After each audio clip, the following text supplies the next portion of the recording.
ఇక రేపు చచ్చిపోతానంగా అమ్మ నేను ఇక్కడ ఊసరలేదని మంచాల అన్న చిన్న నాకు ఒరిగింది. ఒరిగి అమ్మ పెద్దది నాకు ఫోన్ చేస్తా, చిన్నది నాకు ఫోన్ చేస్తా, ఇద్దరు ఫోన్ కలుపుకున్నది. కలుపుకొని నా కొడుకుకి ఇస్తావా నీ బిడ్డని, మరి నీ బిడ్డలు పెద్దోళ్ళు కదంటే మా చిన్న కోడలు ఏమంటుంది, నీ కొడుకు గింత పిల్లగాడు కానీ నా ఇద్దరు బిడ్డలు నీకు అంట పెడతా, నువ్వు ఎట్లా దొరకాలి చిట్టి, నాకు నువ్వు ఎట్లా దొరకాలి, నువ్వు కొడుకును గాను, నాకు ఇద్దరు బిడ్డలు పుట్టిరు చిట్టి, నువ్వు కొడుకును గాను, నీకే ఇస్తా నా బిడ్డల్ని, నీకే ఇస్తా, కొంచెంసేపు టైంపాస్ చేసుకుర్రమ్మా. టైంపాస్ చేసుకొని ఒక్క పక్క బంగారం లెక్క నవ్వుతుంది.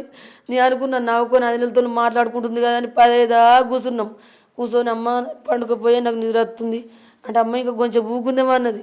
పండుగపో అమ్మ నిద్ర వస్తుంది, ఊక తెలుతూనే ఉంటే ఎట్లుంటుంది, పొద్దున్న లేసి ఆ పని గడటేల పెట్టుకున్న మొత్తం పని చేసుకోవాలా, పండుగపో అమ్మ నీకు నీరసం వస్తుంది, అమ్మ గుడ్లు తింటావా అని ఇన్ని గుడ్లు గోలిచ్చిన. అది ఉల్లిగడ్డ వేయక ఏమేయక ఫ్రై మొత్తం అట్లా ఫ్రై చేసి గింత పెట్టిన నేను అన్నం.